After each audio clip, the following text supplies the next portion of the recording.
All right, we're live. How's everybody doing? Uh, I am live here in the swamp, Washington, D.C., and we're talking to Pepe Escobar, who has just returned home to Paris, has been on the road, and is someone who knows the subject that we're going to be tackling today very well, um, knows it from the ground level. Ben Norton, my co-host, podcast partner, is not here right now, but he's going to be with us shortly. He's just experiencing some transportation problems in Nicaragua. Apparently, the Belt and Road Initiative could not come soon enough to get Ben here in time on some high-speed rail, but he should be here any minute. But I think we can just give the floor to Pepe. How are you doing today, Pepe? Hi, Max. A great pleasure to see you. Great pleasure to see you all, in fact. And yes, Nicaragua, New Silk Roads, but not Ben, not yet. not yet. Well, maybe we'll talk about that. I mean, there's so much on the agenda.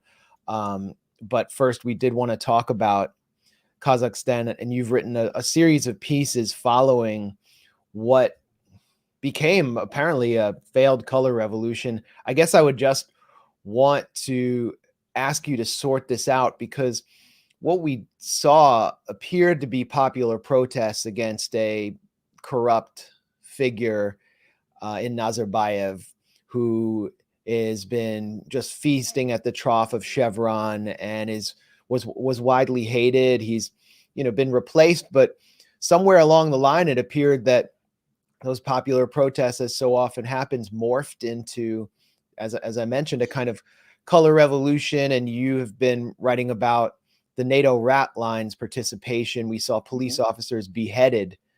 We saw extreme violence, including an attack on the Almaty airport. How do we distinguish between popular protest and color revolution here? What was the transition point? And just walk us through your reporting. Well, Max, everybody, this is an extremely complex web. It's a tangled web, in fact, because it is a color revolution, but it started out of legitimate protests. And usually color revolutions use local grievances, and then the tried and tested playbook is implemented, right? In this particular case in Kazakhstan, these protests against the rise of liquefied fuel, they were legitimate. In fact, some of them started in a port, in a Caspian Sea port, in Aktau.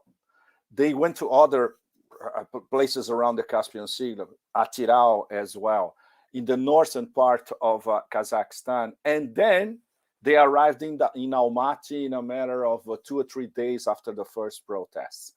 So they were legitimate because, once again, and we should have Michael Hudson to give us the lowdown, it's another neoliberal dementia process, because there were subsidies for fuel in Kazakhstan, which many of you know it's one of the most important oil and gas nations on the planet. So it's not that they lack gas, no, but gas internally was subsidized, like in many former previous and post-Soviet Union space nations, right? And soon these prices doubled because the whole thing was privatized. So there was speculation. And obviously for everyone in Kazakhstan, where literally everyone has a car, a truck, a van, or whatever, literally, this was absolutely unsustainable. So these protests started by, let's say, the working class in Kazakhstan. That's absolutely correct.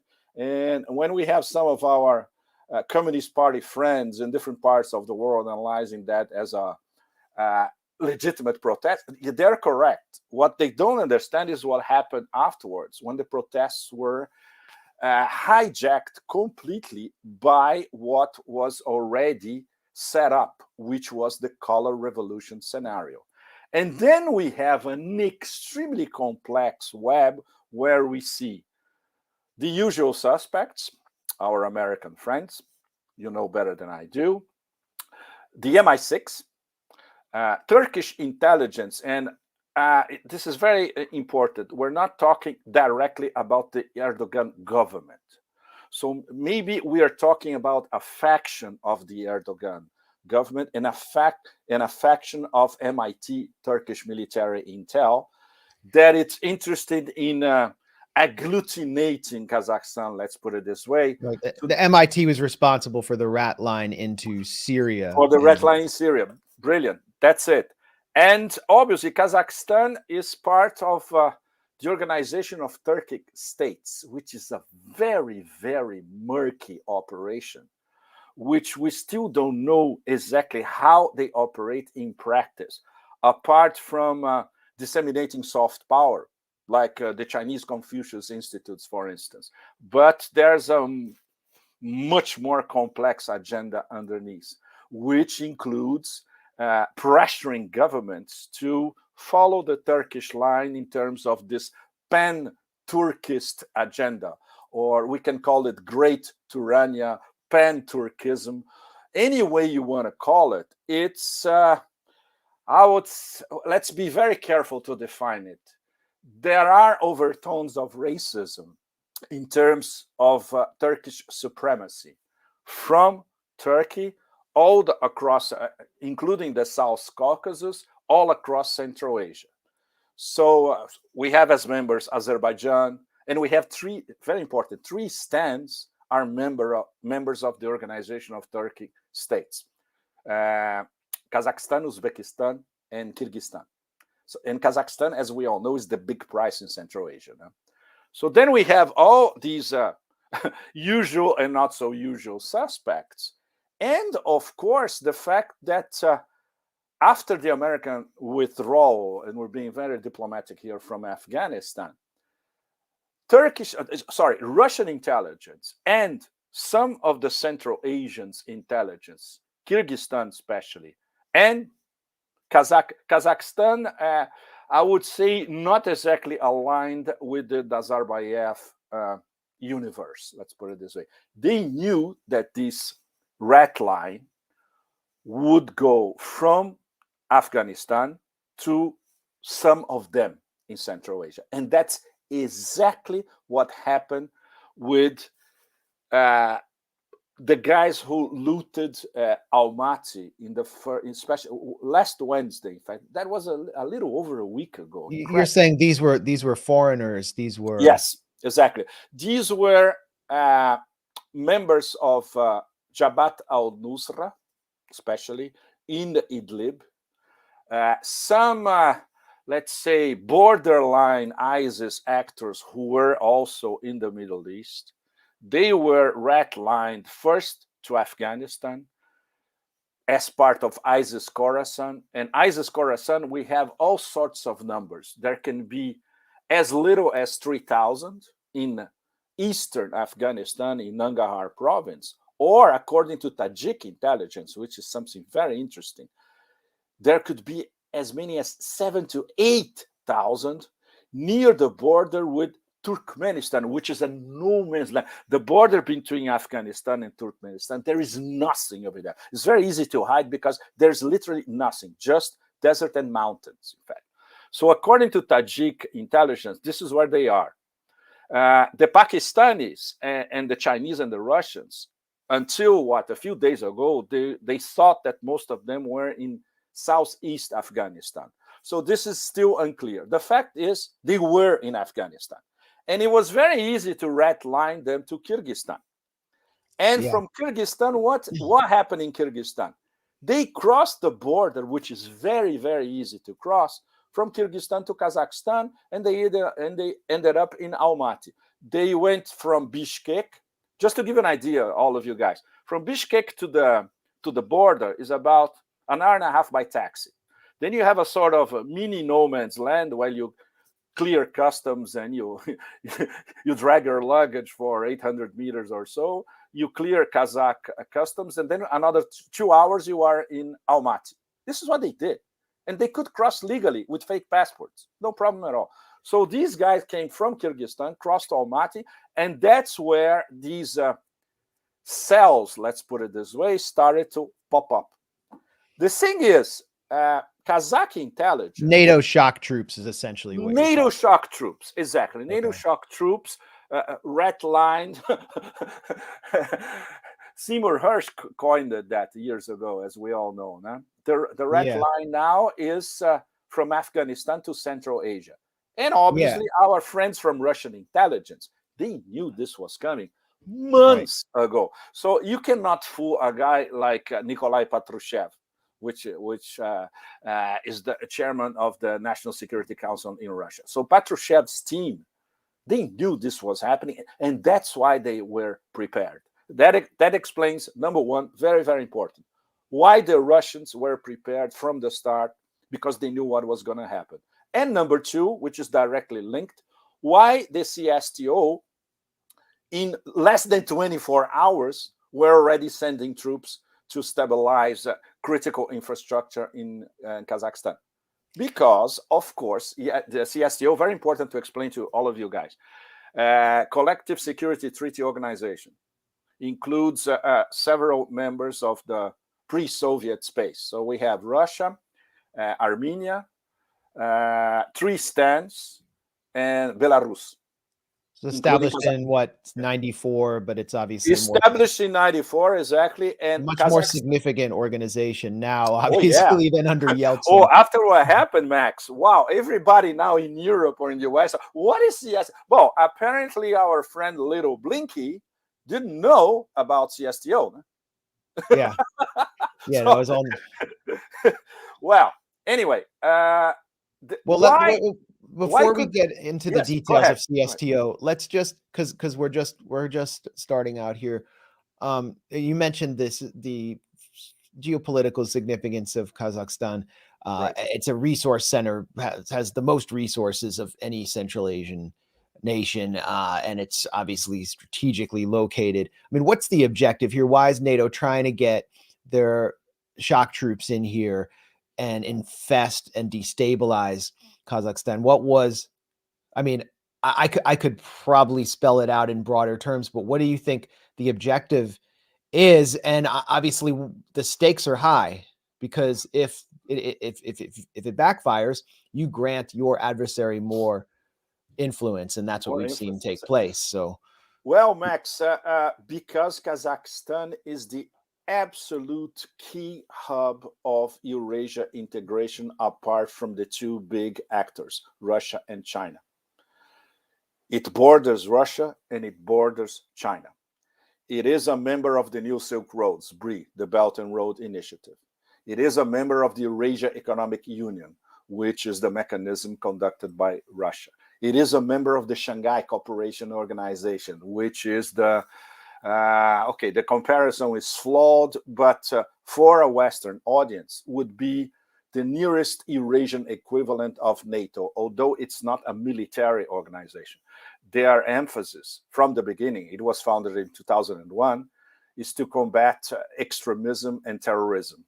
And in that area, as we all know, Afghanistan, tribal areas of Pakistan, red lines from all over, Arabs being dropped in different points of Eurasia. Of course, Xinjiang, which when we have the jihadi component of the Xinjiang Uyghur resistance. So when you have this all together, obviously for the Shanghai Cooperation Organization, this is priority number one. Over these past few years, starting like 10 years ago or so, they start to develop as an economic cooperation mechanism as well. So when I went to one of their round tables, this one was in Russia, in St. Petersburg, they were just talking about trade. Nobody said one word about terrorism. It was just about deals. And in the room, you had Russians, Chinese, different Central Asians, and it was all about trade, commerce, sustainable development, etc. So this is the emphasis of the SCO the past few years. Very, very important. Last year, Iran became a full member. So now we have, just to give you an idea in terms of Eurasian integration, you have Russia, China, India, Pakistan, Iran, and 4 of the 5 stands as full members of the SCO. So for them, destabilizing one of their members so blatantly, like in the Scholar Revolution process, was absolutely inadmissible. And there is the connection between the SCO and the CSTO. So this is all very important to explain to Western audiences how Kazakhstan is interlinked with everything important that is happening across Eurasia, and very close to China, very close to Russia as well. Right. And they're trying to play a little bit, not Russia against China, but they try to be equanimous, let's put it this way, and balance them both against the US. So when you go to the capital, Nur Sultan, it's very, very interesting because it's the epicenter of what they call multi-vector foreign policy. So I was at the Astana Forum in late 2019, pre-COVID era. That was my last big trip before COVID. And it was fascinating because you had people from different American think tanks, people from different Russian and Chinese think tanks. Everybody's on the same table discussing. Sometimes I derailed a little bit, like when there was a discussion about nuclear weapons, for instance, the Americans and the Russians, it became a cat fight, for instance. But at least in Nur Sultan, they are very proud of promoting themselves as a bridge between Asia and Europe. And that's where we start to get into the crux, I would say the internal crux of the story, which is the internal power struggle in Kazakhstan. Max, you mentioned Nazarbayev. So let's try to schematically explain the difference between the Nazarbayev clan and universe, which is he was in power as president for 29 years. So obviously he was Kazakhstan. In fact, the capital, which used to be named Astana, became Nur Sultan. What is the first name of President Nazarbayev? Exactly. Nur Sultan. So, well, for a lot of it's like Trump Heights and like Trump. For lots of excluded clans in Kazakhstan, this was a major problem. And that's something that's one of the best off the record stuff that I heard when I was in Nur Sultan the last time. One of the guys in the capital, very well informed businessman, he said, look, there's going to be major trouble when the old man, as they call Nazarbayev in Kazakhstan, retires for good or getting old or getting ill, etc., because the other clans are going to come to Nur Sultan and they will come to collect. Because Nazarbayev, he, I cannot say took over, but he used a lot of funds that were destined to different Kazakh provinces to build the capital, which is a sort of glorified Brasilia. It's a rich Brasilia in the middle of the steppe, in the center of Kazakhstan, And obviously other clans were excluded from power. They were absolutely pissed with that. So when this happened 2 weeks ago, I had this on my mind all the time. And I had been warned by one of the locals. I said, look, this is going to happen. So it's true. The thing is, the current president, Tokayev, he's a very, very smart diplomat. He's a USSR old school, which you don't see. He was trained at Moscow University. He was trained at Moscow University. Exactly. From a very educated background, unlike Nazarbayev. Exactly. He speaks fluent Russian, fluent Chinese. He has very good connections in China. He's respected in China, which is extremely important. And obviously, if we roughly, we can say that he's not multi-vector foreign policy like Nazarbayev. He is much more aligned with Russia and China because he understands what's behind the New Silk Roads, the Eurasian Economic Union, the Shanghai Cooperation Organization, Eurasian integration, all that. He knows that very, very well. So this has set the stage for the internal power coup. So the so-called rioters, who were they supporting? Essentially, a continuation of Nazarbayev, but more pro-Western. And they were against Tokayev. So the coup was against Tokayev, which they Interesting. consider to be an inexperienced new president who would be easy to topple. Right. Obviously, their information was absolutely well. If their information came from the usual suspects, no wonder the whole thing went upside down. You know. And so this is essentially two warring factions, one out Yes, leaning on the CSTO and Russia. The US seemed to entertain this fantasy that China would be unhappy with any Russian intervention, and China declared that they want stability in exactly. Kazakhstan. So Um, bad so intel again, Max. Very bad intel. yeah, I mean, come on. Coming, I would say zero intel coming from the West. Okay, you have a lot of NGOs in Kazakhstan, a lot, like thousands of NGOs in Kazakhstan. You have vocational schools and universities that are basically American dominated and follow American curriculum, etc.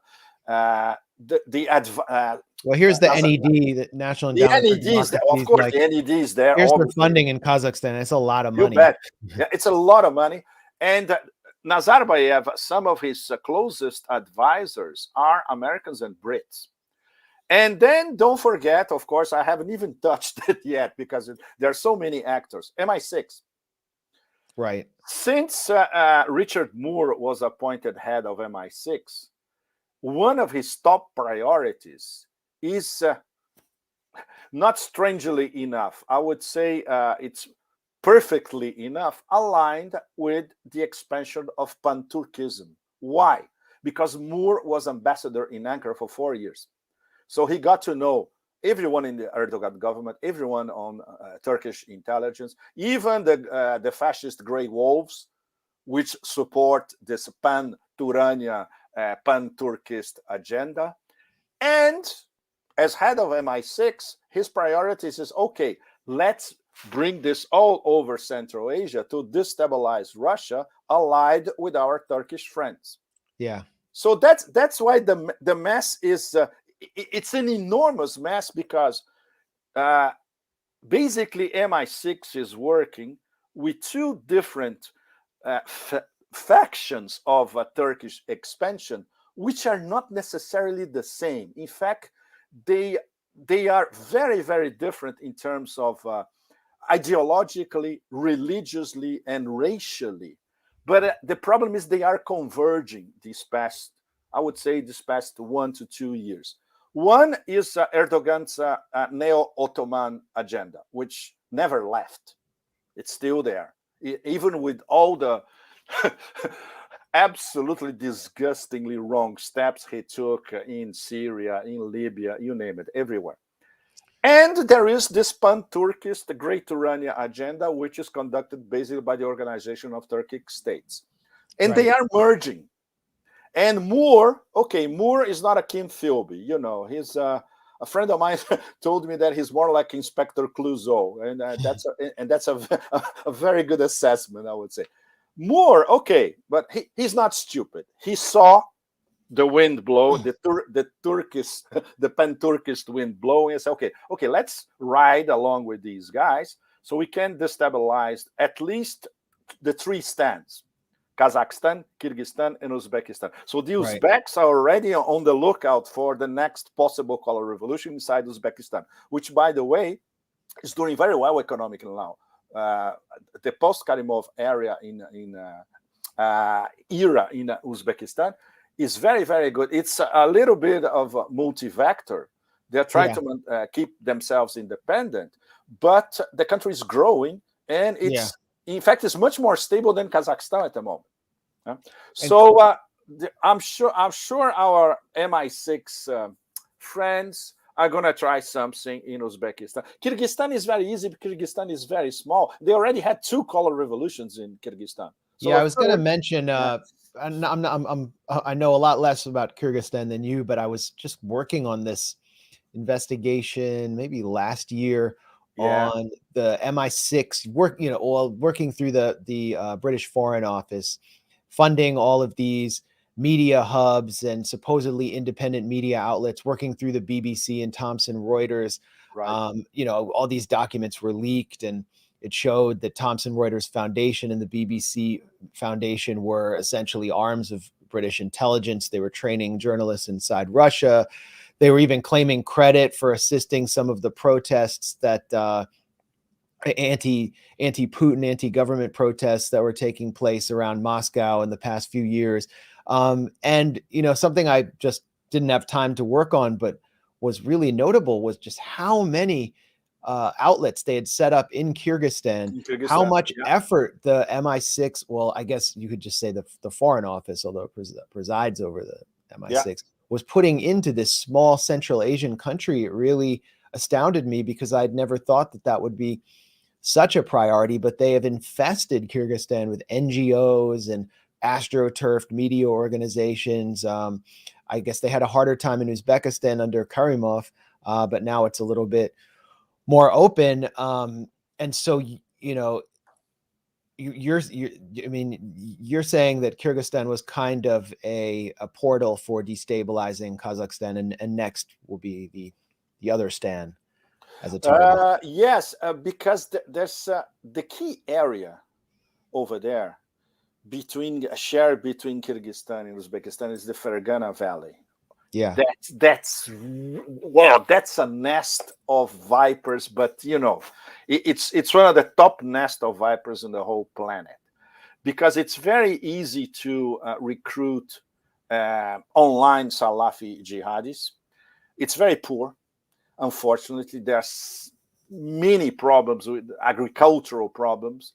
There is an artificial border between Uzbekistan and Kyrgyzstan. It used to be the base for the Islamic movement of Uzbekistan, IMU, which used to be, the leader was a really, really hardcore guy, Juma Namangani. And Namangani was very close with the hardcore Taliban. Yeah. The hardcore Taliban in Afghanistan, and especially the hardcore Taliban in the tribal areas, the Tehrik Taliban Pakistan, TTP, which is the Pakistani Taliban, which are way more heavy metal compared to the historic Taliban in Afghanistan.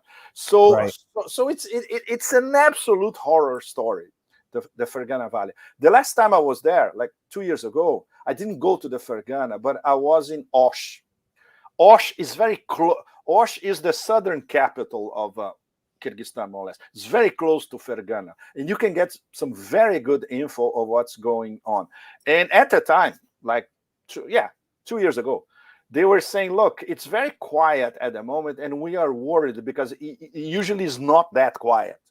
So something is coming up soon. So probably this was the embryo of the red line, because the red line coming from Idlib and then from Afghanistan, the place where they went first was the Fergana Valley. Yeah. And then you go to Osh. From Osh, you go to Bishkek, and then from Bishkek, you cross the border to Kazakhstan. So this was the itinerary, let's put it this way. And it was very interesting to see that 2 years ago, everything was very, very quiet. It was the perfect calm before the storm scenario, you know. And Kyrgyzstan, yes, Bishkek, to give an idea, it's a very Americanized city. It's something that many people in the West probably don't know. A lot of people are American educated. There is an American university over there. There is a Central Asian university as well, which they have branches in Kyrgyzstan and in Tajikistan as well. One of the branches in Tajikistan is in the middle of the Pamir Highway. It's amazing. You are in the Pamir Highway, and suddenly when you get to the capital of the Pamirs, you have this immense campus. It looks like a Western campus. In the Pamir, it's fascinating. It's one of the branches of this University of Central Asia. And very interesting. I met some of the teachers, and they were American. There were very few Central Asians. And this is the craziest thing. Can you imagine, for instance, that when I was in Nur Sultan, they asked me to chair a debate about Central Asia. You know that the only Central Asian on the debate was a former prime minister of Kyrgyzstan, and everybody else was American or European. Well, that's what we do instead of that's what we do Where are instead the of locals? infrastructure. Yeah, where are the locals? You know, completely absurd. That China has the Belt and Road, and we have just like funding a bunch of teachers to go teach Yeah, English exactly, abroad. That's kind of like exactly. the US legacy around the world instead Yeah, of actually doing true. infrastructure, Instead of along actually with a bunch of building NGOs. infrastructure. Exactly. So your latest, well, well, your latest piece on Kazakhstan basically declares this to be the end of the color revolution era, and I was thinking the same Yeah, thing. I was pushing the boundaries, Max. Right? Maybe I should have said in the post-Soviet space. Okay. I think in the post-Soviet space, it's practically a given because the STO intervention in 24 hours, literally, lightning fast, Yeah. going there with a specific mandate, staying less than a week. No, staying less than a week. And they start to retreat yesterday, Thursday, as promised by the STO Secretary General, which at the moment is the Prime Minister of Armenia. And Putin himself on the record, Putin said, no, we finished our mission, we're going home. That's what he said yesterday. And that's exactly what's happening. And they went there as, according to Little Blinky and company, they were invading Kazakhstan, right? Well, the invasion was to protect critical infrastructure, starting with Almaty Airport and many branches of government in Almaty, Nur-Sultan, in ports in the Caspian, etc. Not interfere with anything in terms of internal security operations, which are being conducted by Kazakh intelligence, and then leave. Now, everybody in the region, not only the Central Asians, but even the other ones, the other members of the Shanghai Cooperation Organization, say, "Wow, Yeah. well, now if we have a color revolution, pick up the phone, call CSTO, they'll be here in 24 hours." Right. So, and this never happened before, Max, and that's the greatest thing. Even people in the region are astonished. Wow, this is a first. Yes, it is a first. There was never a sort of very well organized, lightning fast operation to stabilize a member nation like that. So why? Yeah. Once again, coming back to the beginning of our conversation, why this happened? Because they were prepared. Very simple. They were prepared, especially Russian intelligence and Russian military were prepared. The military infrastructure operation to deploy all these troops to Kazakhstan, in a matter of hours was something immensely impressive. Very few Russian, a lot of Russian top commentators, military analysts were commenting on it, and also our friend Andrei Martyanov in his blog. They were all saying, "Look, this was in place for months, in fact, and that's why it could happen so quickly. You don't have 70, 80 aero transport, landing on a neighboring country in less than 24 hours like that with 3,000 troops." Out of Yeah. the question. Out of the question. So everybody learned And the lesson. what exactly did CSTO do? I mean, they were not engaged in No, heavy nothing. No, combat. only protection of critical infrastructure, Max. And this was in the mandate.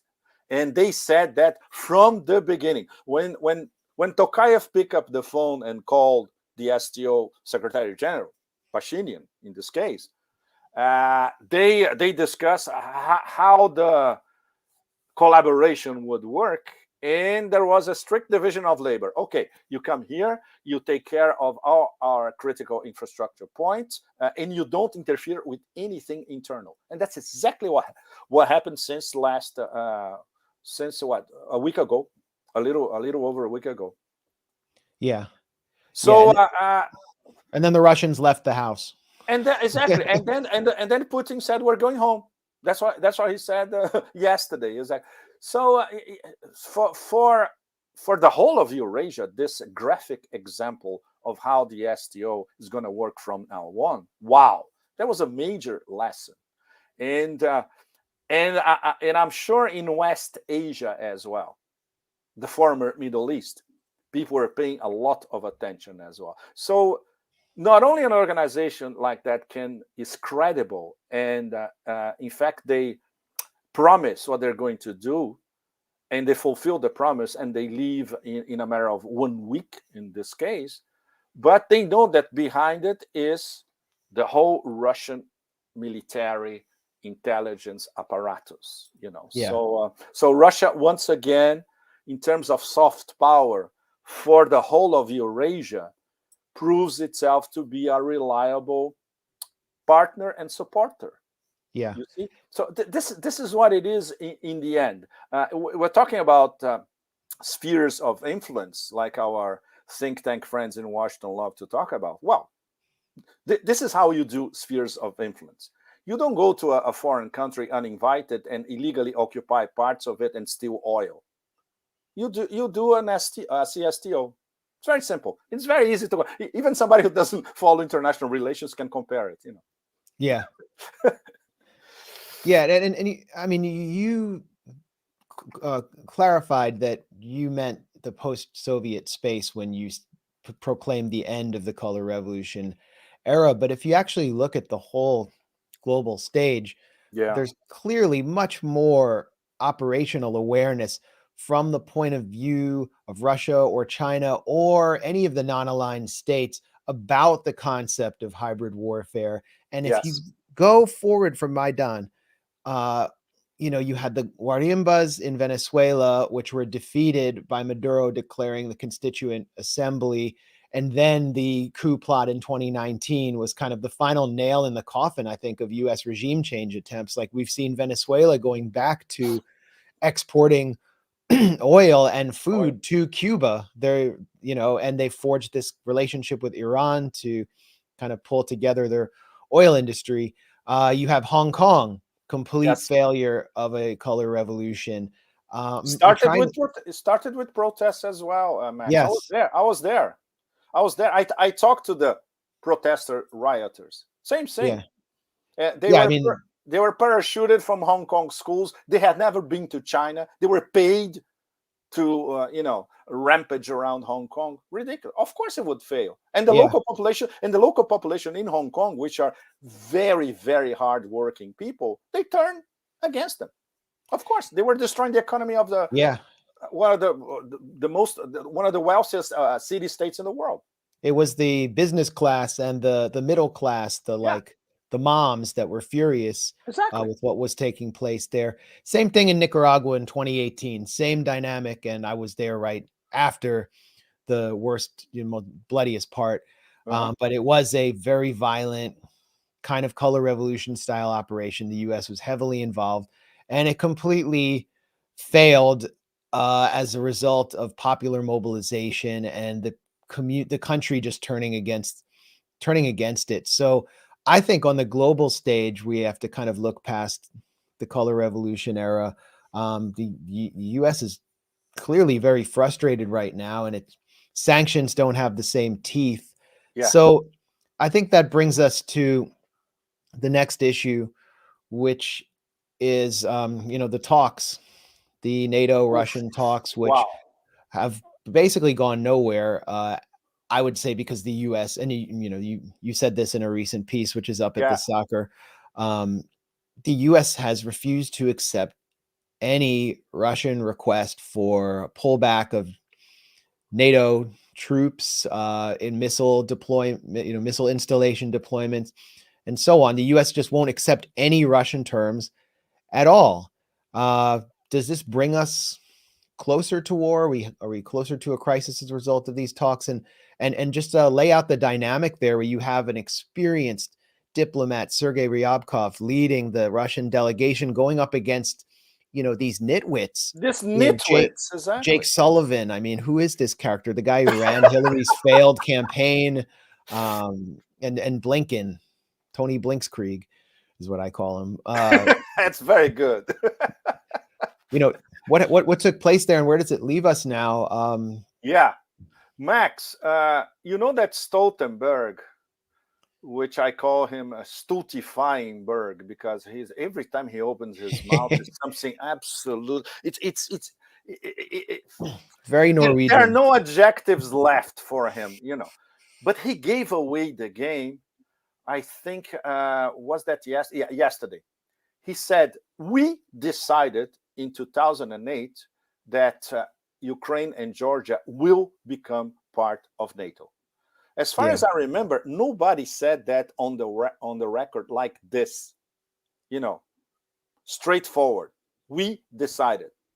I have to go back to 2008 to see what they were discussing at those NATO summits. You know, probably it's inbuilt in one of the discussions. But saying that now, you give away the game, obviously. And what is happening already in Ukraine is Ukraine as part of NATO informally. But for all practical purposes, when you have Yeah. American and Brit instructors, as the Right. Russians describe them, could be 3,000, 4,000, etc. But you are part of NATO. Uh, well, what Along with all the weapon sales, weapon the sales, Javelin etc. missiles. I mean, Well, in terms of the actual diplomacy or no diplomacy, I described it as no dialogue. What happened first in Geneva and then in Brussels this week? Like you said correctly, you have on one side you have Ryabkov, which is an immensely talented and experimented diplomat, dealing with pitiful Wendy Sherman. And then you have Grushko, which is as good as Ryabkov. Look, you know, the Russians have the best diplomats in the world, hands down. Everybody knows that, you know. Dealing with those stultifying beasts in Brussels, obviously, and especially knowing in advance that the whole thing was preempted by the Americans, when even before Geneva they were already saying the Russian proposals are a non-starter. And the Russians telling them again and again, look, we explained to you, this is a list of proposals. You have to analyze the list, not pick what you like and what you don't like. yeah. And we want a written guarantee. From the beginning, I say, this is all about written guarantees, because you are, after all, a non-agreement capable superpower. So all the lines were there, the proposal were there, the red lines were there. Everybody talked about it. Putin, Lavrov, Grushko, Ryabkov, Shoigu, Gerasimov, Patrushev. Everybody talked about it. And obviously, neither the Americans, Sullivan, Sherman, Nuland, this unspeakable group, and the NATO chihuahuas, nobody obviously paid attention. So we knew from the beginning that nothing substantial would happen in Geneva and in Brussels. So what happens next? That's exactly the point, because Lavrov today in his outstanding presser this morning in Moscow, once again he had to say the same thing. We want a written response, but this cannot take forever. They promised us next week they're going to send us a written response. Afterwards, we're going to act accordingly. Yeah, We can have Lavrov basically said we've run out of patience with them. and he said, Max, he said explicitly, our patience has come to an end. Wow, this is Yeah. very, very serious coming from the Russian. This is something that most people in the West don't understand. Russian diplomacy never threatens anybody. It's the polar opposite of American diplomacy. When they make up their minds, wow, then you have the bear coming for you, you know. And Yeah. now we are at the stage where the bear will come for you if you do anything stupid, which in our conjuncture is an operation in Ukraine, which is basically having divide and rule, which previously used to be Arabs killing Arabs. Now they want Slavs killing Slavs. Yeah. It's Yeah. exactly the same shit, as we all know. Yeah. The thing is, the Russians are prepared. Uh, they are not. They were not expecting an answer from the beginning. This is this is something that when you discuss with Russian analysts, there's more or less a consensus that yes, they had to do this now, even though they knew that there would never be, especially a written response from the American, not NATO. NATO doesn't matter, from the American government, from Washington. They knew it. So then they can, if anything happens, they say, look, we warned you, we presented you with all our proposals, carefully outline the whole package. You didn't pay attention, you spurned us. Now you pay the price. If you do anything stupid, you pay the price. So now we know if anything happens in Donbass, we know that who's going to be blamed or who's going to be targeted. It's not going to be a bunch of ragtag Ukrainian army, impoverished, almost famished near the Donbass border. It's going to be Kiev. And depending if there is direct interference and Russian citizens or Russian passport holders are killed, this goes all the way to Brussels, not to mention Washington. And then all bets are off, So this is where we are. That's why it's so serious. It's not a matter of saying that war is inevitable. No.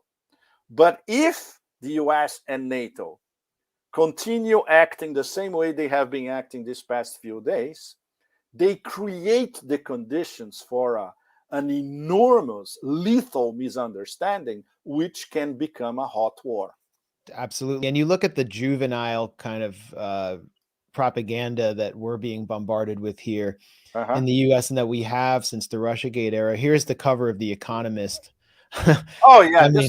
This is the Scarface childish. Cover. Putin is Scarface.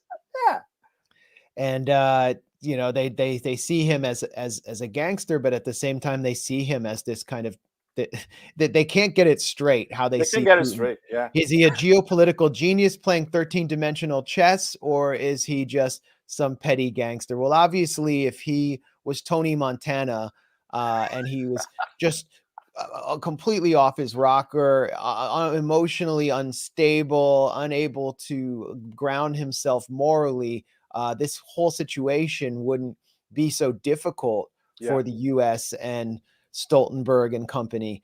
And it really seems to be the US officials who are behaving in a juvenile fashion. When you listen to the rhetoric, for example, from Tony Blinken, first, when you have the Russians in your house, they sometimes don't leave. It's very xenophobic rhetoric. You could actually see him look down to hit that talking point.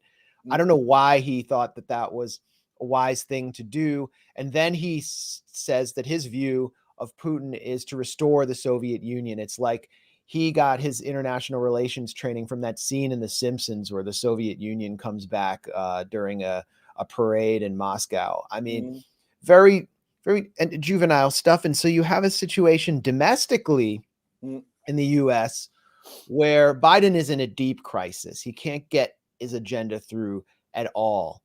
He just failed on voting rights, the mandates, high-handed mandates thing he tried to do through OSHA just got wrecked by the Supreme Court.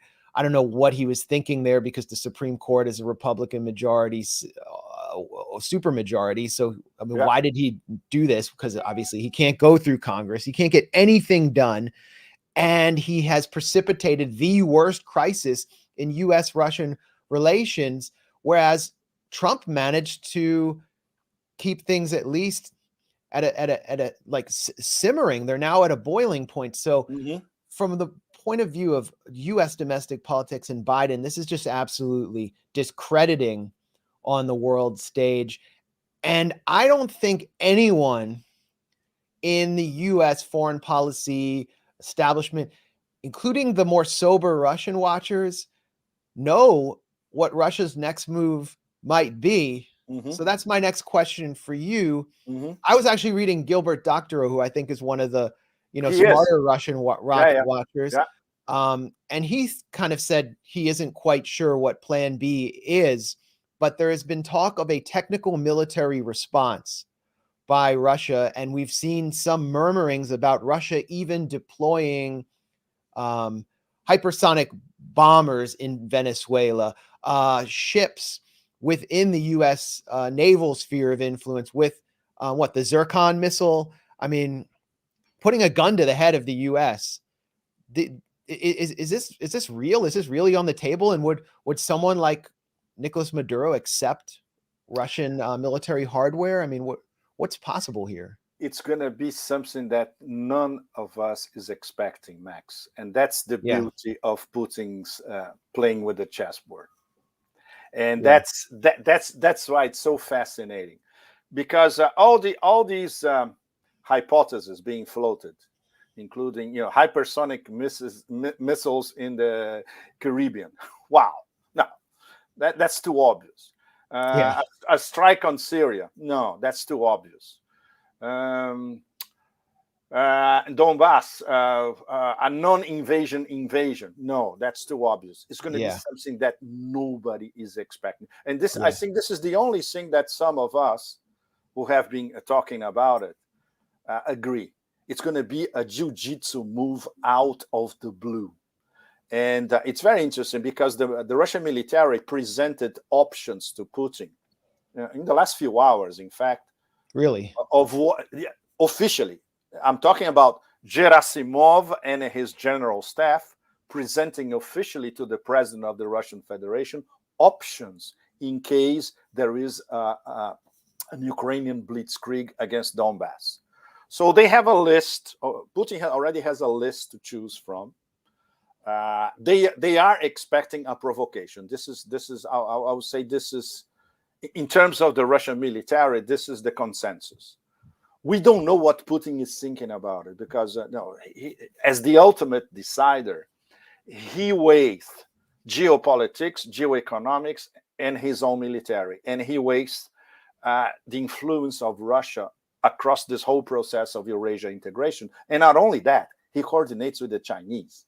So you can bet that Putin and Xi will be on the phone and say, okay, if I do this next, do I have your full support? This is what happens for sure. So that's why none of us really know what the menu of options is enormous, especially because now they will have next week a guarantee that there is no dialogue on any of the security guarantees, any of the proposals. And NATO will continue to expand to Mars, Jupiter, Pluto, whatever.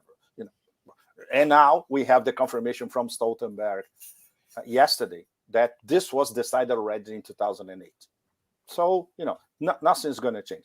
But the Russians will have, for the first time, clear assurance from, I would say, the nebula in Washington of their real intentions. And then they can act accordingly, according to this vast manual of options that they will have.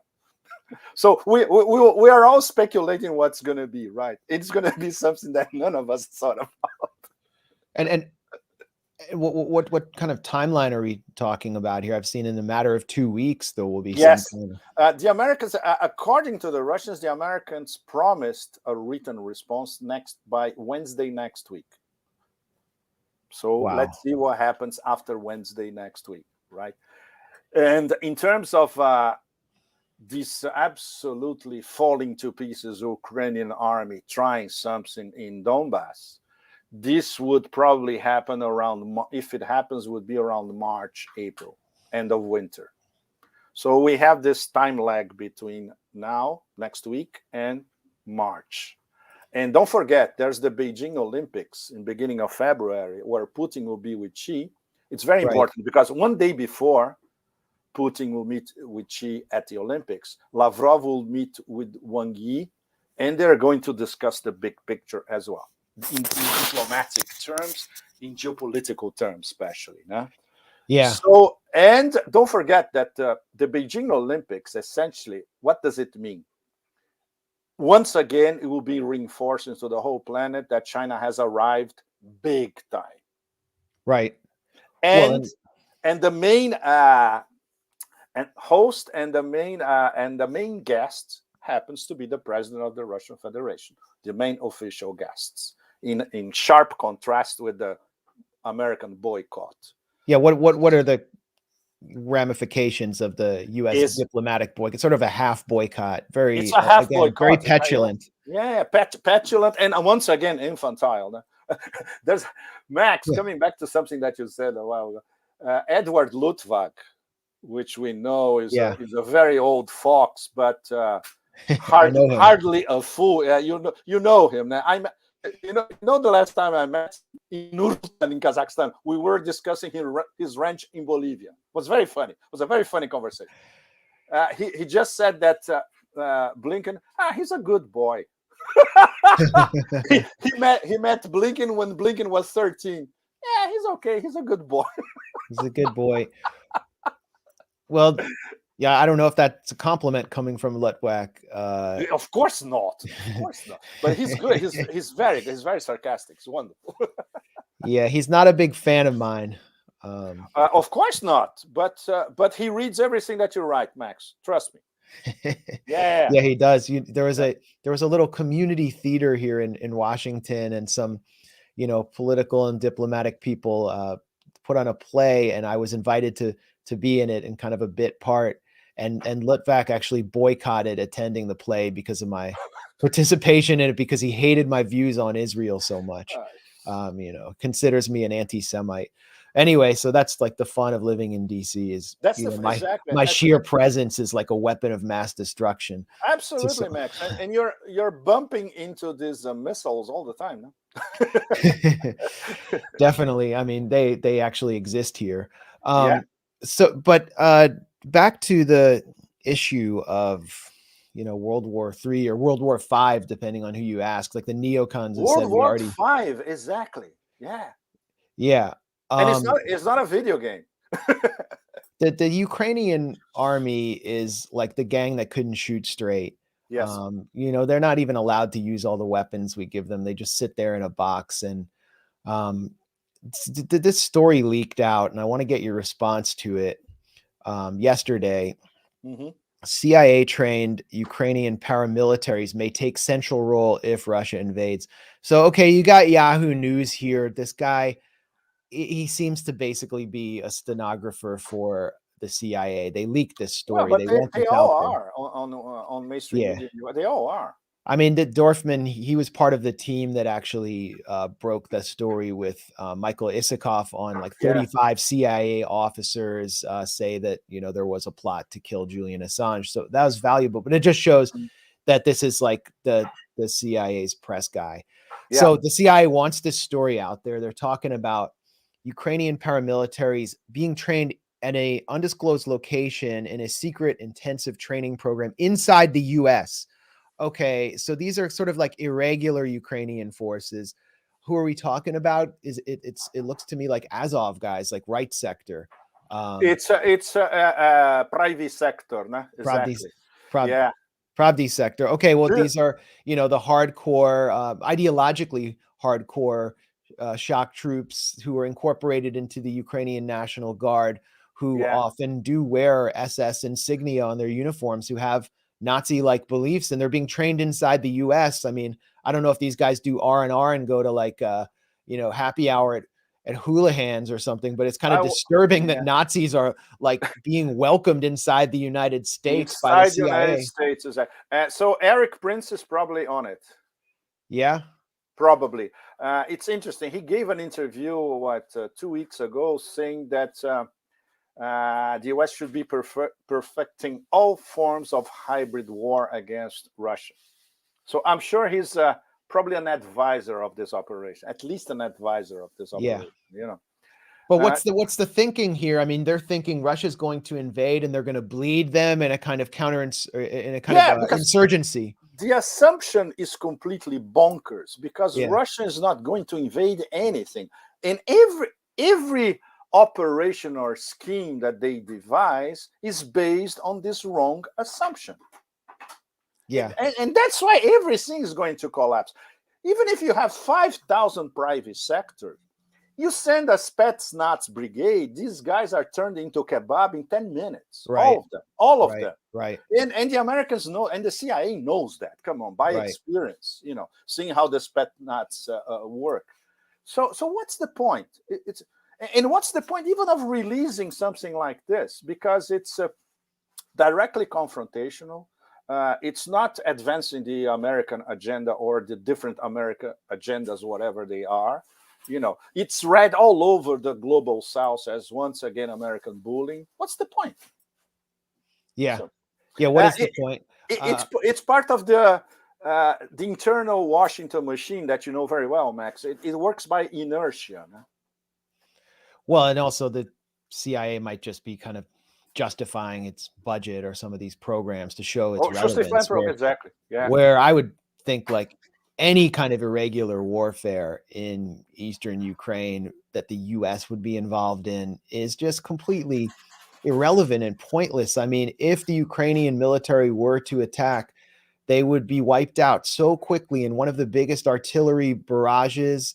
I mean, that's what the Russian military specializes in. That's what its tanks division specialize in. They would just artillery, and they can pour in so much more armor than if the US wanted to intervene directly.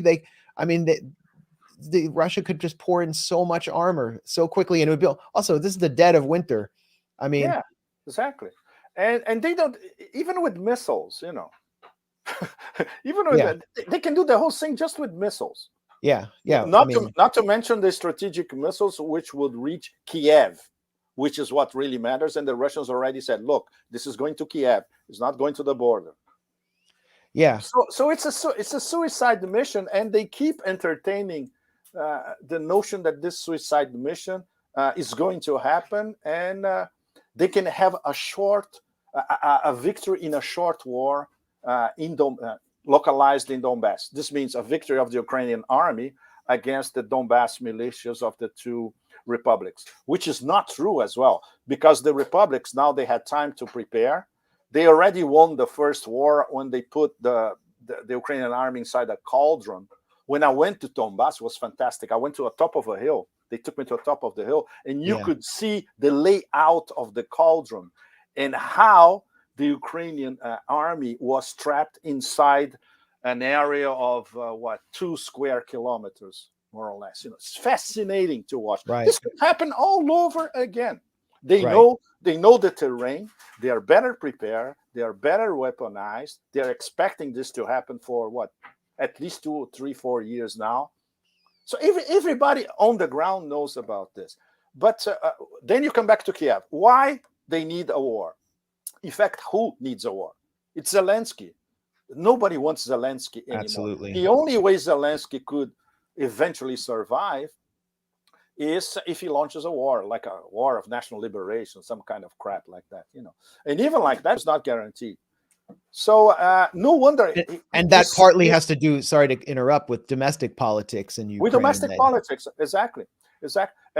Apparently, this is something that surfaced in the last few hours as well. Apparently, he is now pushing for a summit between Russia, Ukraine, and the US. The Americans obviously said yes, because obviously the Americans told him, look, you got to do something. You're not going to have your war. Let's try something more civilized. So now and the Russians obviously have an answer because they know it's a trap. And first of all, the Russians don't need this summit. First of all, why would they sit down with Zelensky at this point? No, the US is not part of the Minsk agreement. Russia is not part of the Minsk agreement. The Minsk agreement is Kiev and Donbass. So Kiev has to sit with Donbass to solve an internal Ukrainian problem. And this is something they have been refusing since 2015. And obviously, try to talk about this with these absolute idiots in Brussels, either EU or NATO. They're blind to it. They haven't even read the Minsk agreement properly, And Russia's not even mentioned when you read the text of the Minsk agreement. So this is what the Russians are trying to explain to the Americans. In fact, look, this whole thing is there's a very simple solution. Get this bloody idiot in Kiev to sit down and talk to representatives of both republics, and we can defuse the situation. And we don't want to. In fact, we would like to have Ukraine as our neighbors, as a sovereign country and indivisible. The Russians don't want to, and they don't even want to absorb Donetsk and Lugansk. They could. This is something that they could do it tomorrow if they wanted. But Right, right. but they prefer that, okay, Ukraine or these are, and you find a system where you have autonomy for both provinces, and Ukraine remains the Ukraine that we know at the moment. But no, Right. for them, so and now, because Donbass has been, pounded since 2015, practically non-stop, nobody in Donbass wants to go back to the Ukraine. So now you have an extra problem, because okay, either we stay as independent democratic people's republics as they define themselves, or we are absorbed by Russia. So Russia, in the end, there's a very difficult decision to make. Should we, in the end, absorb both republics, or we leave them in a limbo like Abkhazia and South Ossetia, which is not a good solution as well. So it's I would say the practicalities for the Russian government are extremely complex. Yeah. And there's only one. Once again, very important for all of you to put it in perspective. There's one simple solution, which would be Kiev respecting the Minsk agreements, and then we would have nothing of this strategy of tension that is happening right now.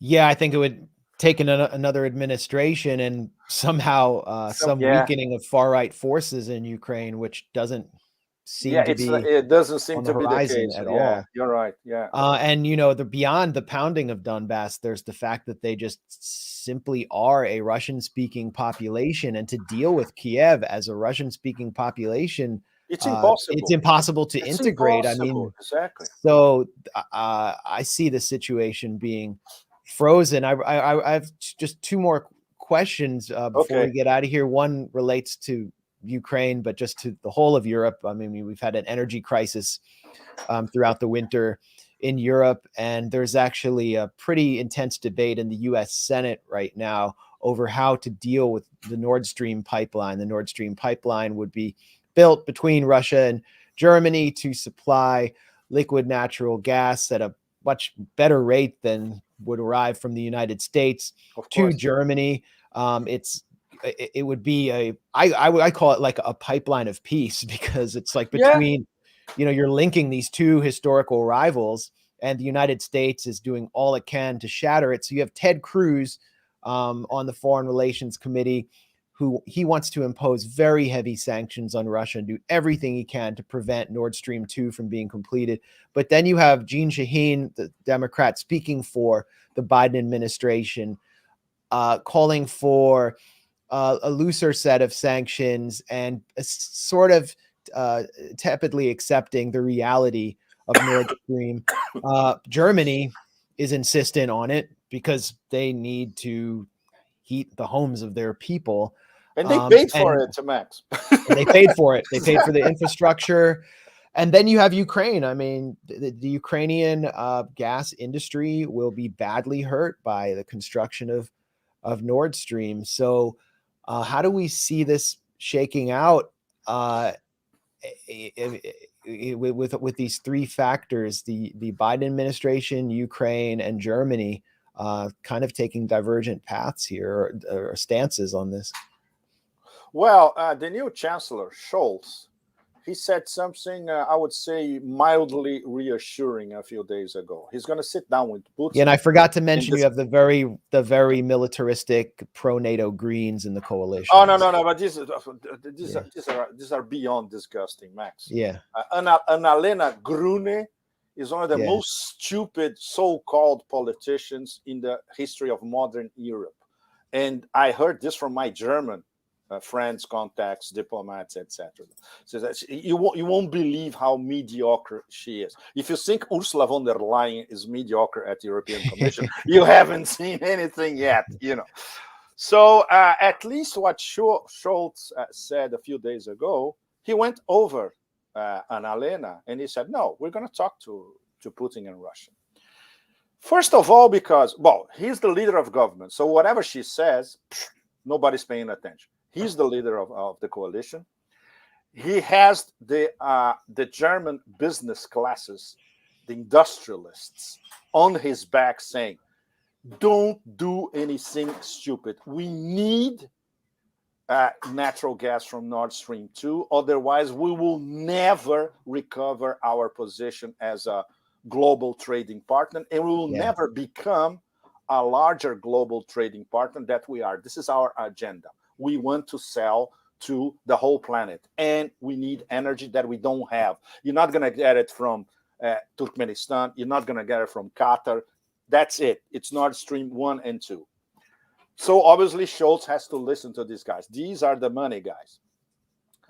Number two, the problem is he is between the German industrialists and let's say the way the EU is built and NATO.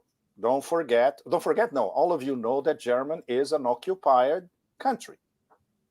There's no two ways about it. It's still an occupied country, and their mindset is still the mindset of an occupied country. It's very, very sad, considering their fabulous, cultural background, historical background, and apexes that they reached in different areas. But that's what it is nowadays, and led by very mediocre politicians. After Helmut Schmidt and Schroeder, all these people are extremely. Merkel was the median mediocrity, and now Scholz is practically a non-entity. So, at least, and on top of that, Germany runs the risk of losing their, I would say, geopolitical and diplomatic primacy inside Europe, because now we have an organized French-Italian blitzkrieg by the bankers. And who's representing them? Macron here in Paris and Draghi in Rome. And this is something that I've been following. Former head of the European Central Bank, and Macron. Exactly. It's fascinating, Max. I'm taking my time to write something deeper later on. But it all started with something called the Quirinale Treaty of Palace of Quirinale, where it was signed between Macron and Draghi at the end of the year. And it was fascinating because in Rome, nobody can tell you right away and straight away what is this treaty all about. And in fact, it's a secret entente between France and Germany. So, okay, look, we're going to lead Europe from now on. Forget about the Germans. The Germans are done. And Draghi, as you know very well, he has tremendous contacts, not only with the bankers in all the Atlanticist axis. Draghi is one of them, and Macron, as we all know, is a Rothschild boy, messenger boy. So this is the interesting development in Europe from now on. And they would not exclude a priori better relations with Russia. Macron is already on the record saying that, because he knows that he's being outflanked by the other ones here in France, Zemmour, Marine Le Pen, etc. Right. They all want better relations with Russia. But they think what's happening is nonsensical. Yeah. And Macron already said, Macron gets along with Putin. They talk regularly, So this would be pulling the rug out of the Germans, but big time. I would say this is a process that during this year we're going to see much better, because the EU presidency at the moment is France, is Macron, which is a tremendous story, because you have a sitting president which is working on his re-election while he is the president of the European Union at the same time. It's a real Kafkaesque situation. It's like a painting by Magritte that you find in Belgium, But it's fascinating to watch. And the Germans, if they are not clever, they're going to lose their primacy all over Europe as well, even if they retain the economic primacy. But in diplomatic terms and in terms of leading Europe ahead, it's not going to be Germany anymore. So Scholz apparently knows which way the wind is blowing, Yeah. And France has the Gaullist tradition of bucking NATO. We've heard Macron. And independence, Max. Independence. Yeah. Exactly. Yeah. We've heard Macron talk about a European army as a kind of alternative to NATO. The French ire over the AUKUS deal is still very real and in the air. Yeah. Oh, yeah. And so absolutely there's another factor here. Let me actually ask you, since I got you on the line, um, and I always like to pick your brain, Pepe Escobar. Just a question about internal French politics, since you mentioned Eric Zemmour, and I've seen you Yes, tweet about him. Maybe you've written about him. I'm not I sure. did. I did a Yeah, long piece about him, and I wrote this piece for a West Asia audience and yeah. for a Muslim world audience, because the dirty secret of Zemmour is that he is an Arabophobe.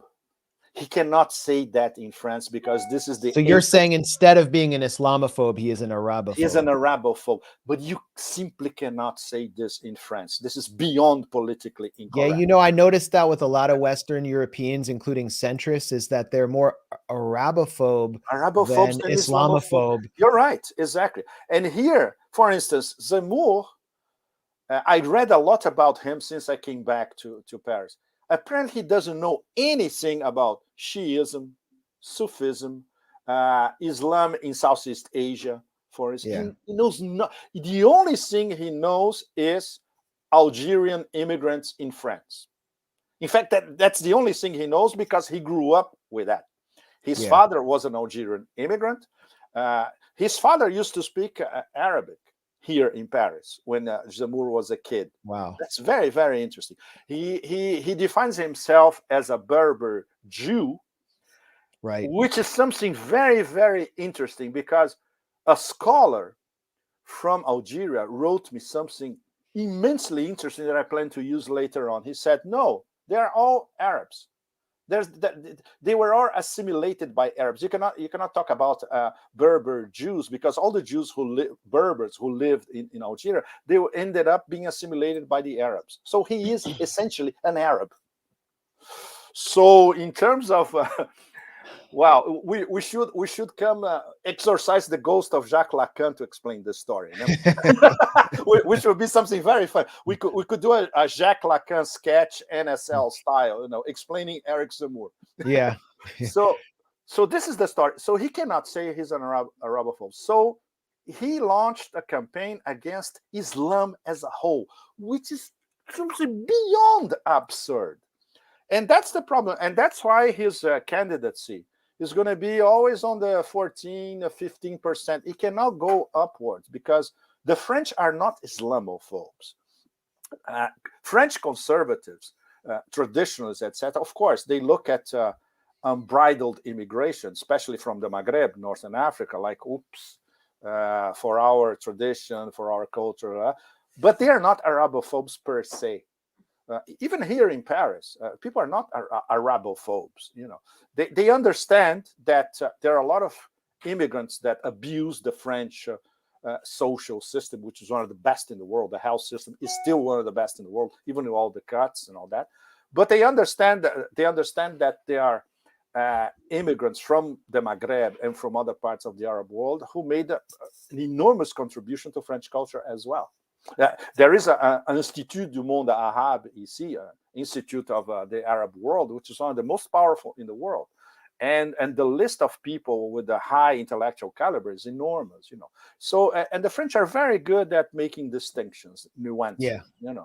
And Zemmour, I would say he boxed himself in, and now he's trying to travel in the provinces, try to sell his ideas on not only security but also about the economy, etc. But nobody's buying it.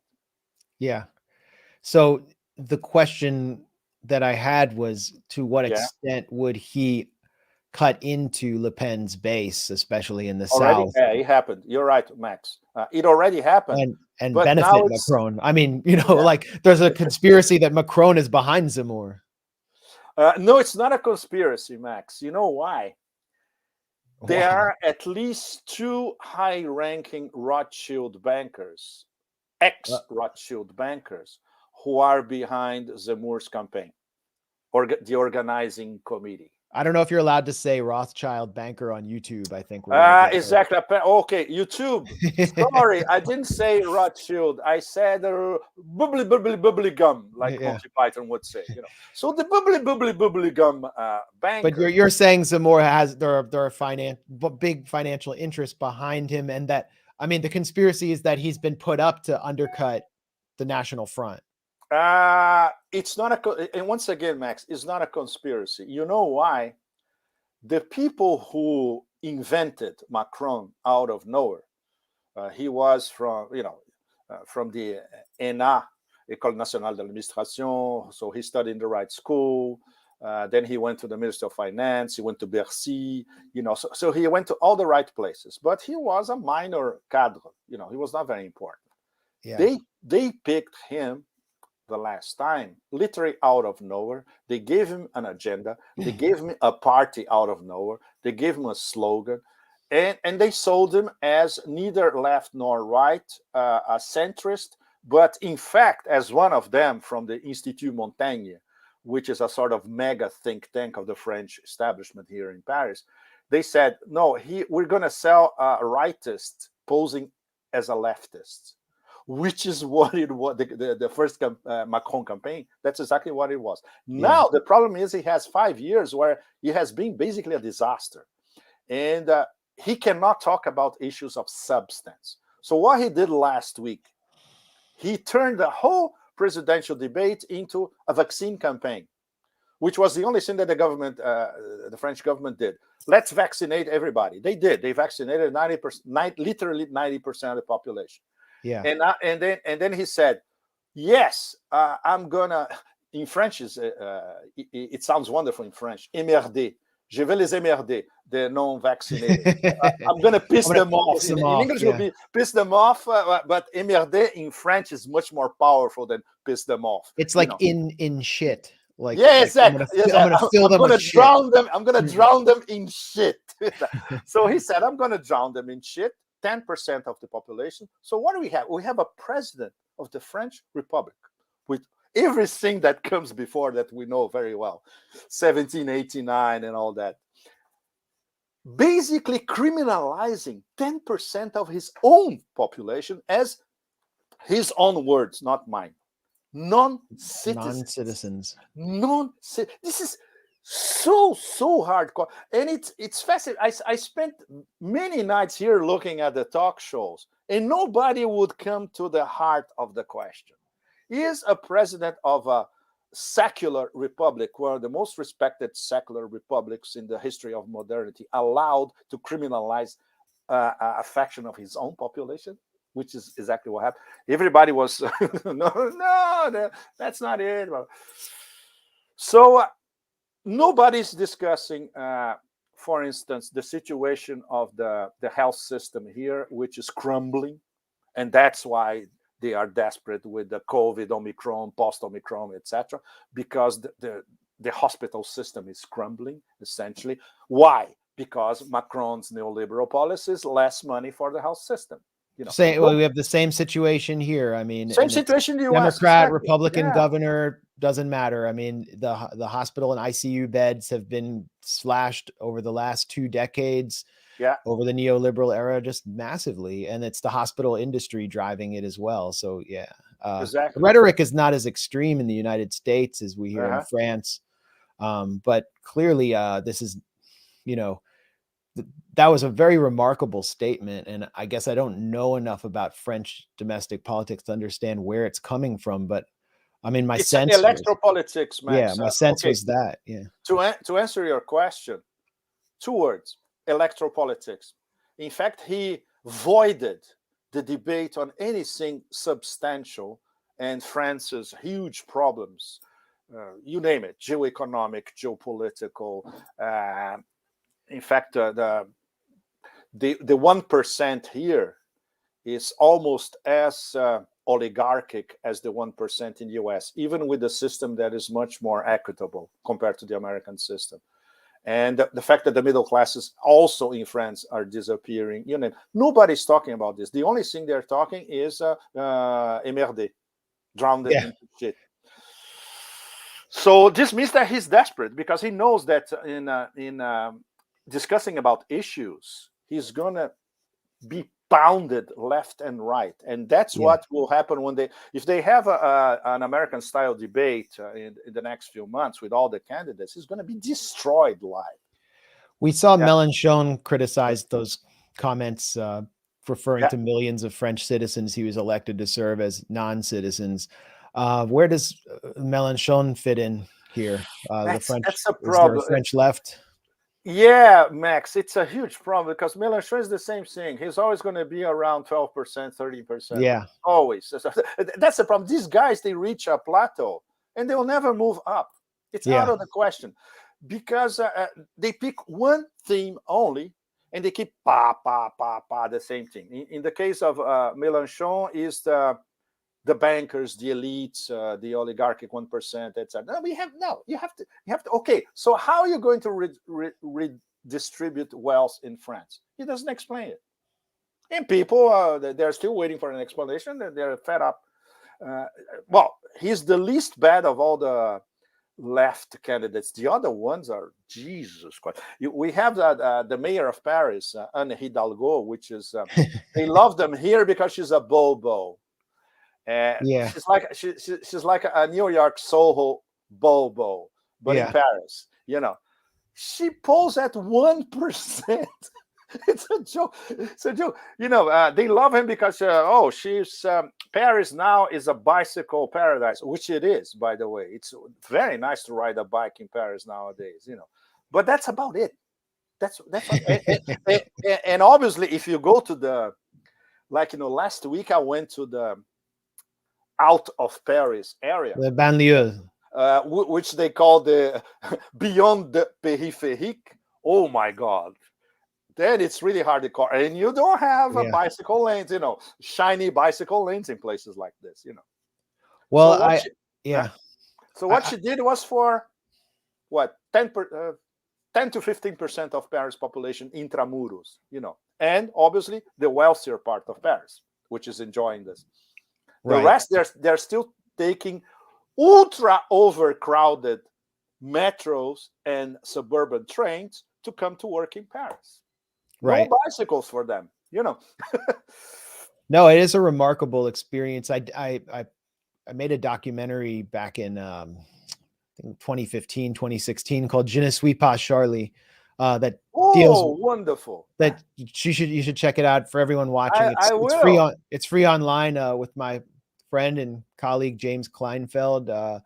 We basically probed French society on the issue of race and religion, and specifically Islam at the time after the the attack on Charlie Hebdo and the kosher supermarket. So I mean, it's a little dated in that it's very focused on the war on terror era, but I think the prevailing dynamics are still at play. And for me, we would go out into the suburbs and do this reporting and take the train out there, and to see the transition from central Paris, it's just very deceptive.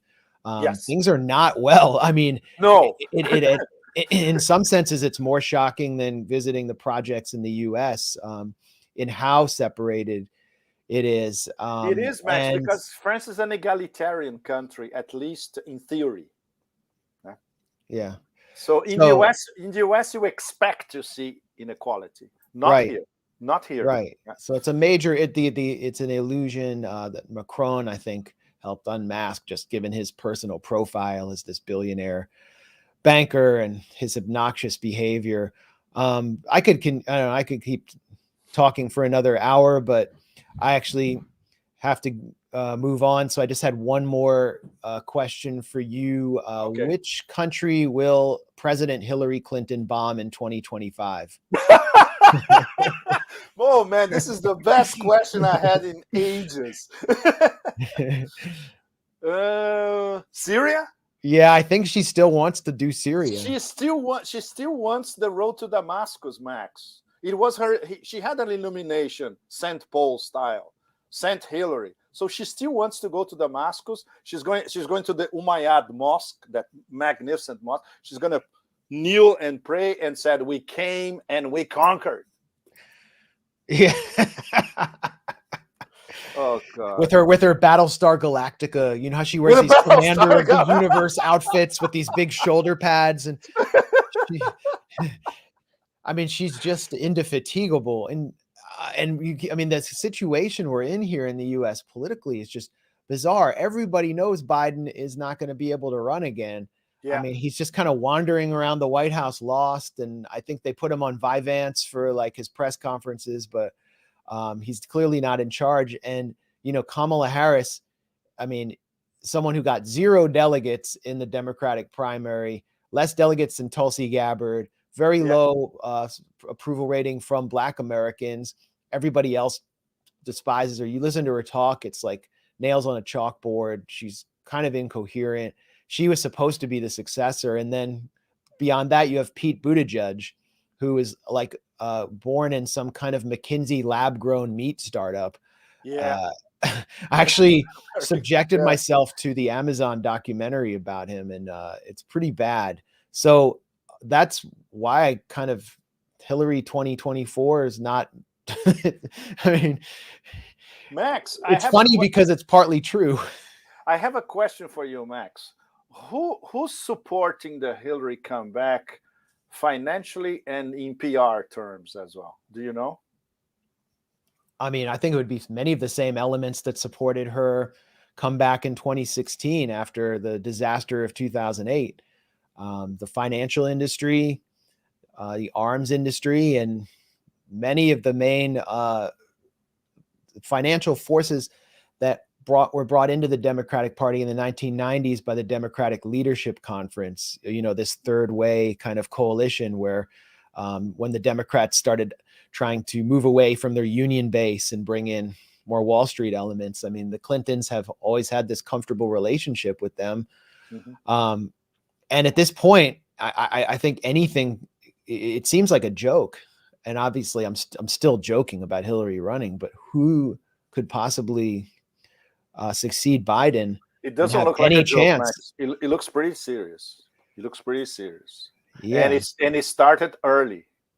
And it goes back to what we were talking about before about the U.S. just being this waning power, exactly. Which is internally very unstable. And you know, if you want to talk about color revolutions succeeding, I think the only place they have a chance of succeeding is inside the U.S. by domestic forces. Yeah.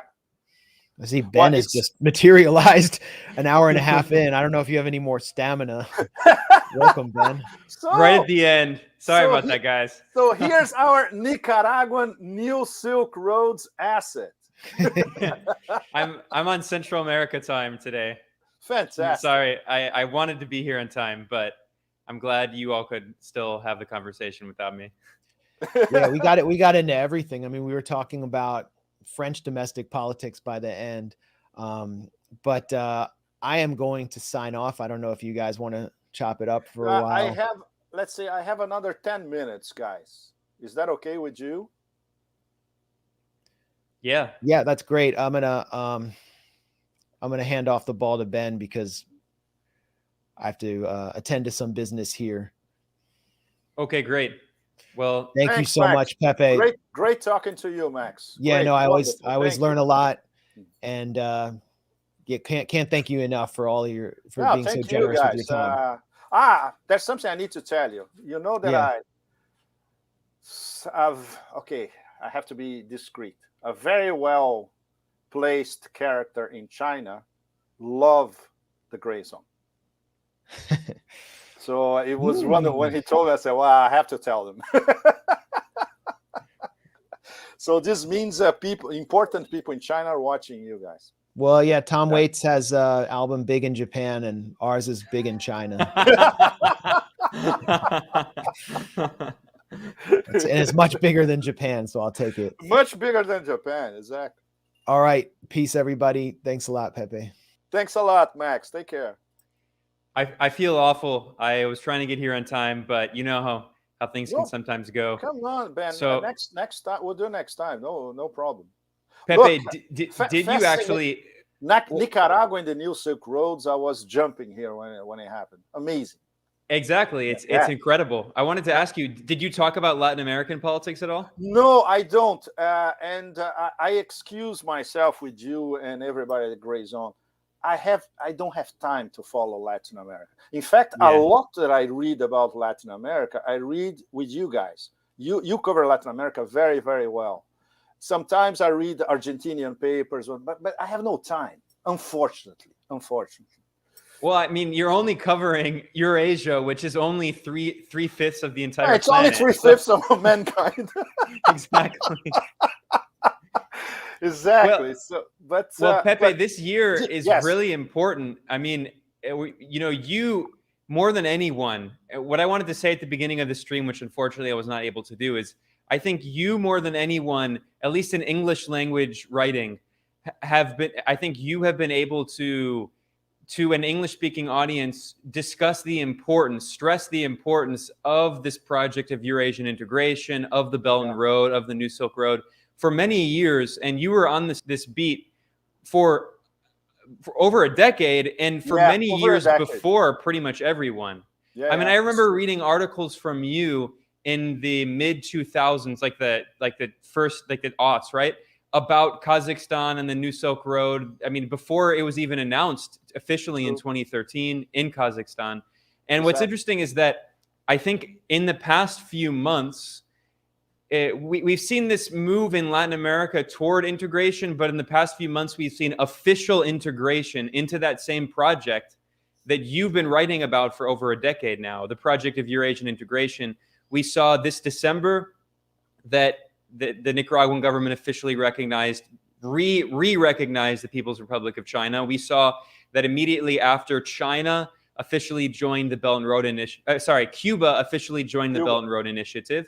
And then we saw Nicaragua, President Daniel Ortega just announced at his inauguration on January 10th that Nicaragua has officially joined Belt and Road. And then Syria just announced this week. So, I mean, we're seeing this topic you've been writing about for over a decade has become, I think, the main thrust of international politics.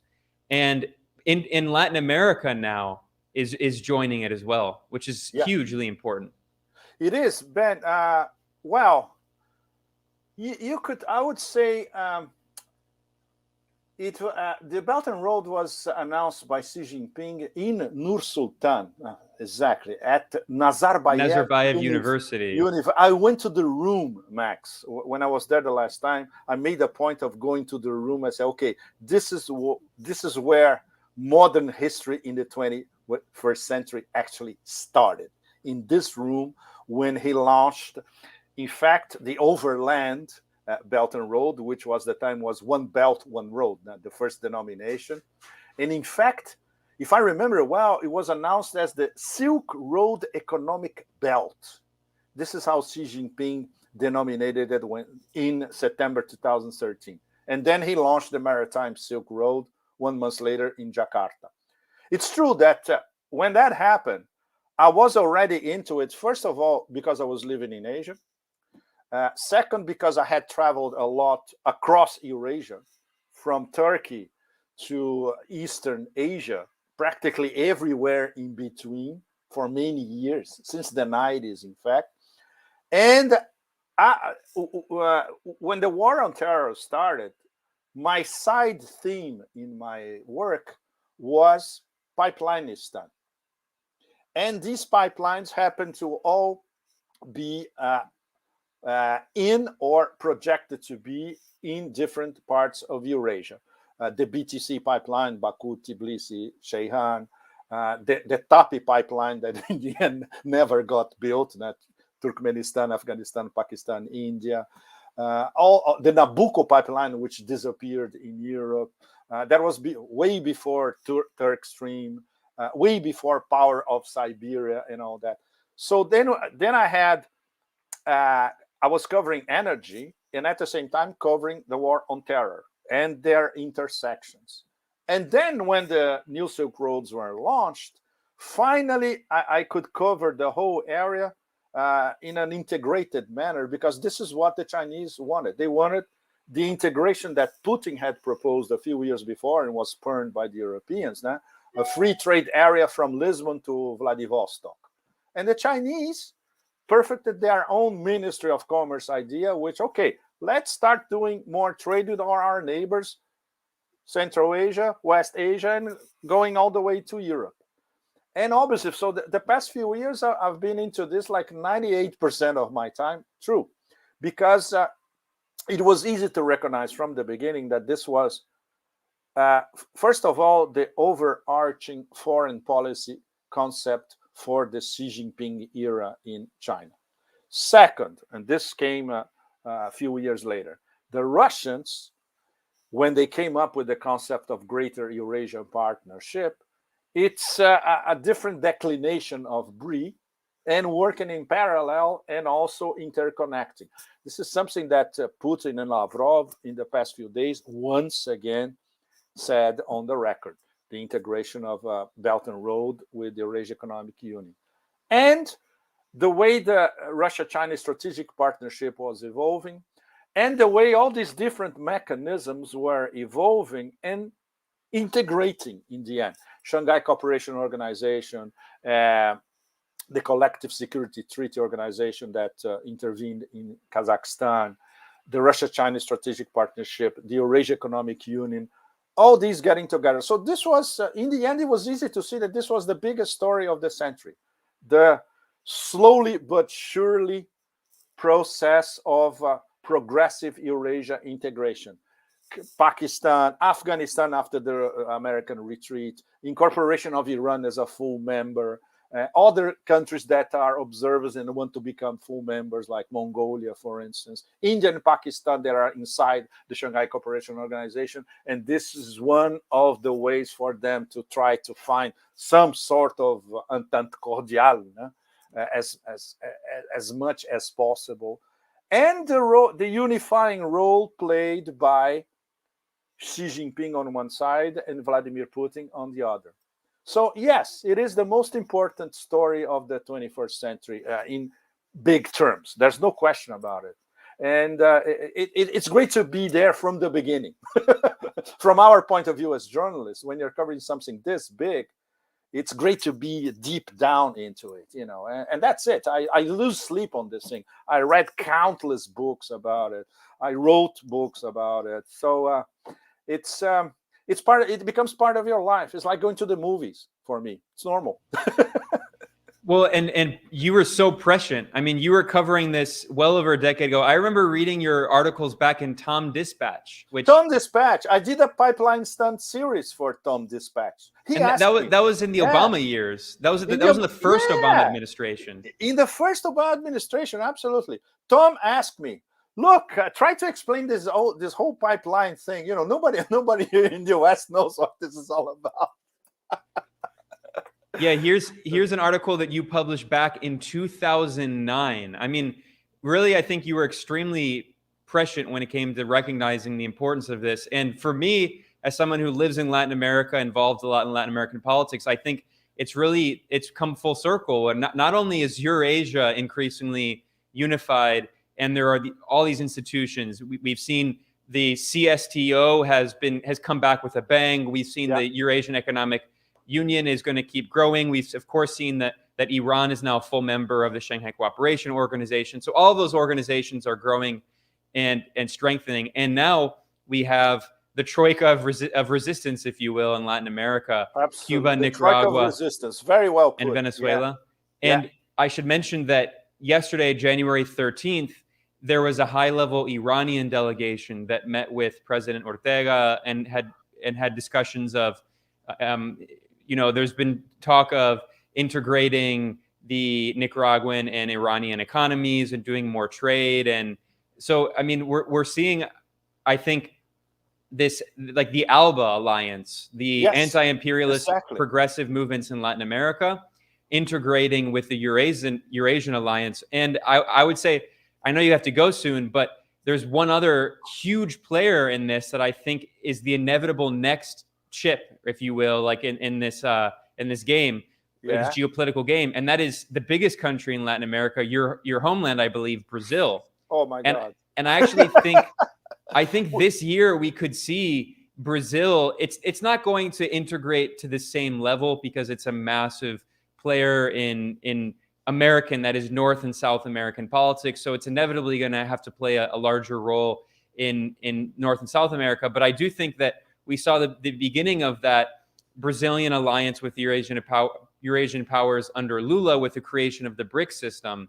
Yes. And Lula has made it clear. I mean, he's leading by double digits in all of the polls. Yep. Bolsonaro himself said that if he loses the election, he's going to move to the United States, which says a lot about whose interests he truly serves. But if Lula can manage to come back to power, if there's not a military coup or something, he has already made it clear that he wants to revive Brazil's relations with China and Russia. He wants to revive the BRICS system. So I think that more and more in Latin America, they are also recognizing that the future is in Eurasian integration as well. Yes, look, Ben, later on this year, we could do a podcast only about Brazil. It's, well, for me, it's a very tricky, touchy subject. I left Brazil a long time ago. I still do podcasts for them. And I support Lula wholeheartedly. Everybody knows that. And later on, I plan to do something much more in-depth for English-speaking audiences about what the return of Lula means in geopolitical and geoeconomic terms. And not only for BRICS, but for BRICS Plus and for the whole global South, because Lula is a political authority all over the global South. So this is enormous. But I plan to do this later when we have more or less the map of what could possibly happen with the Brazilian elections, which is a very, very tricky subject. Definitely. So I know you have to go, but that's just a Sorry, guys, but a little appetizer there. Yeah, a little appetizer. Yeah. We'll have Pepe back as the election comes up later this year. This year in Brazil's an election year. It's going to be a very important election. You bet. So unfortunately, I could only join at the end here, but it's always a pleasure to have you, Pepe. Enormous pleasure, Ben. Enormous pleasure. Look, next time, let's do the three of us from the beginning. For sure. Yeah, we're just trying to figure out 3 different time zones, but we'll all be together soon. Fantastic. And Pepe, before we wrap up, is there anything you want to plug? Anything you've been working on you want to plug? No, actually, well, my relationship with Asia Times is very tricky at the moment. I don't know what's going to happen next. It's a little bit like US and NATO. Sorry, US, NATO, and Russia. So it's tricky at the moment. I don't know what's going to happen next, but I am still writing for 2 publications that I'm very fond of. The Cradle, which is a news site based in Beirut, and Strategic Culture based in Moscow. And then it's republished by a lot of sites everywhere, translated, etc. So this is not going to change. But with Asia Times, I still don't know. When I have something more solid from them, which in fact I'm waiting an answer from them, then I'll let you guys know. Well, I would highly recommend everyone watching. You should go to thecradle.co. It is one of the best websites focused on West Asian politics, and they cover a lot of things. And I believe Nermin Sherwani is the editor, right? And she's Charmin, she's a force of nature. She's an amazing woman. She set up the website. It took her years to find financing, at least to start it. And the few of us who are supporting her, we wanted to become one of the best geopolitical websites on the net. No question about that. Hopefully. Yeah. So definitely, everyone should check out Charmin Narwani.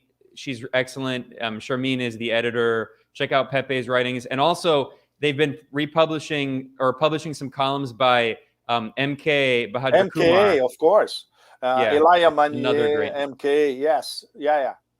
It's in a few months. It started 4 months ago, 5 months ago. It's still young, but I think in 1 year the Cradle is going to be a force. People are starting to pay attention already. It's very. You can just see these 3 names right here are. I mean, that already sells the website for me. Pepe, Charmin Narwani, MK Badr Kumar, all excellent geopolitical analysts. So thanks, Pepe. Next time we'll definitely talk about Brazil and who knows whatever help else is happening in what you call NATO stand. I'm sure they'll be No. causing some more issues and problems and troubles in the upcoming months. Yeah, Ben, we're going to probably be talking about what the Russians are going to do when they have the no answer from the Americans. Yeah, exactly. Great. All Well, right. everyone should follow Pepe also on Twitter. I believe your handles is real Pepe Pepe Escobar. Yeah, exactly. Yeah, it's the safest place to find me on Twitter. It's funny because I started Twitter 4 months ago. It's crazy. I started 4 months ago, and it's climbing relatively fast, in fact. So, okay, Great. everybody. Thank you so much. Talk to you later, Pepe. See you. Talk to you later. Cheers. Bye-bye. Thanks. And I want to thank everyone who joined us on this stream. I'm sorry for joining late here, but I'm sure Max and Pepe had an excellent discussion. Thanks to everyone commenting. Thanks to all the super chats. And of course, as always, this will be available as a podcast version, an audio-only version, which you can find over at Moderate Rebels. We will see you all next time. Thanks.